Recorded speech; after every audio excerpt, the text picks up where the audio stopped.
Welcome to The Remedy with Dr. Rani Whitfield, where medicine, music, literacy, and other hot topics meet.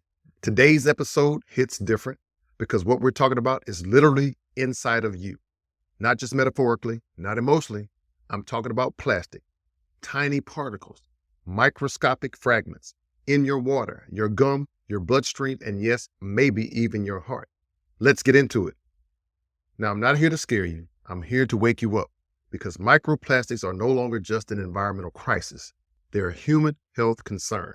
We've been so focused on saving the planet, we forgot to ask what this plastic overload is doing to us. Let me give you some perspective.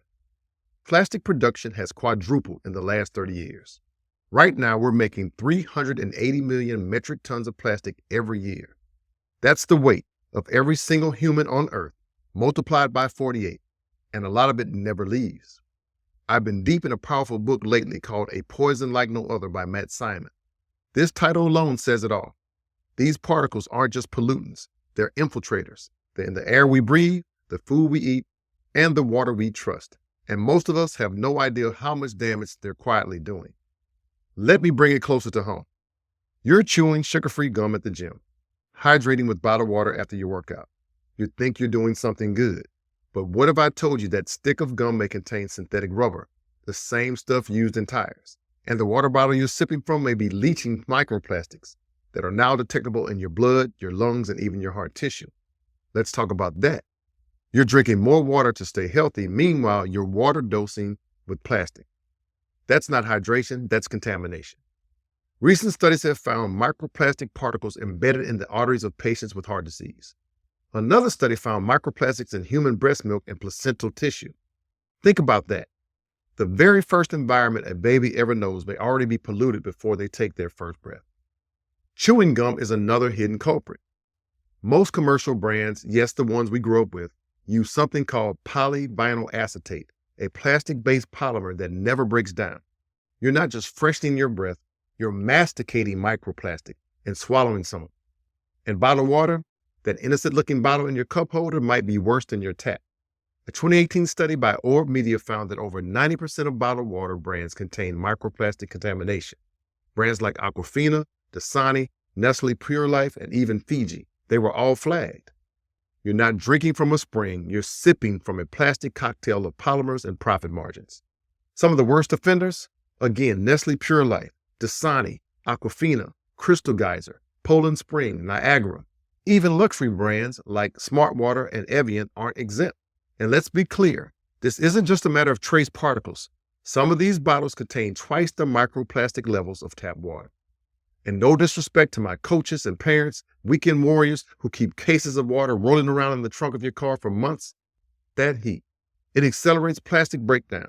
That means more microplastics, more chemical leaching, and more long-term risk. It's convenient, but it's also contaminating. And it's just not water. Plastic is raining down on us, literally. Researchers have found microplastics in rainwater, soil, table salt, and seafood, from ocean trenches to mountain peaks, from your t-shirt fibers to your favorite tea bag. Plastic is everywhere, and just 20 companies are responsible for over half of the world's plastic waste. Many of them, the same ones selling you the bottled water. So what's the big deal? Why should we care? Because these particles don't just pass through. Studies show that plastic can lodge in tissue, trigger inflammation, disrupt hormones, mimic estrogen, and potentially increase your risk for cancer, heart disease, and neurodegenerative conditions. They've also even been linked to fertility issues. This isn't just pollution, it's invasion. Microplastics are inside us, rewriting the history of human health from the inside out. Now, if you're wondering which bottled waters to avoid the most, here's a rundown from bad to worse. Fiji, marketed as ultra pure, but still shows microplastic contamination and shipped thousands of miles in plastic. Voss, in the plastic bottles, beautiful branding, but still prone to leaching unless you get the glass bottle. Evian, natural source, but bottled in plastic that still leaches, especially in heat. Smart Water, it's vapor distilled, but tested positive for microplastics. Sleek bottle, not so clean contents. Niagara Bottling, private label supplier with past recalls and safety concerns. Poland Springs, questionable source, misleading branding, and tested microplastic presence. Crystal Geyser, flagged for arsenic, yes, arsenic in some tests and microplastic levels depending on the source. Aquafina, tap water repackaged with high microplastic content. Dasani, processed municipal water with a distinct chemical taste and confirmed microplastic contamination. And lastly, Nestle Pure Life, consistently found to have some of the highest levels of microplastics, one of the worst offenders by volume, branding, and chemical exposure. Now, what if bottled water is your only option? If you're in a pinch, opt for brands using glass bottles, those that publicly test and publish microplastic data.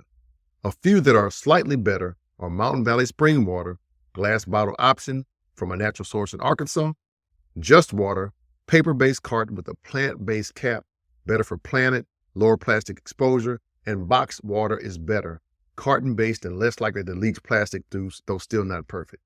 And let's not forget the policy side.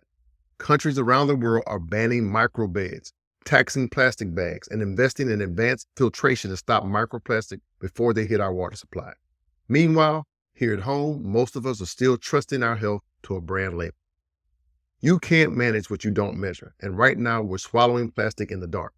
So yes, I'm vibing to some Afro beats and one of my favorite songs, Water by Tyler, but I'm also rethinking what kind of water I'm drinking and what's actually floating in it. This episode isn't just about fear, it's about empowerment, about asking better questions and demanding better answers. Because protecting our health starts with knowing what's really going on in our bodies. That's it for today's episode of The Remedy with Dr. Rani Whitfield, where medicine, music, literacy, and other hot topics meet. And remember, we're born looking like our parents, but we die looking like our decisions. Choose glass over plastic, choose awareness over ignorance, choose to protect the only body you've got. Catch me every Sunday for a new episode. Visit me at www.h2doc.com or find me on Spotify, Apple Podcasts, or wherever you get your audio fix. It's the Hip Hop Doc. They call me H2D. Come on, y'all. Let's get hip hop healthy. Peace and blessings. I'm out. The content on The Remedy with Dr. Rani Whitfield is for informational purposes only and is not intended as medical advice. Always consult with your healthcare provider for personalized medical guidance. Dr. Rani Whitfield is a licensed family physician, but the information provided on this podcast should not replace professional medical consultation.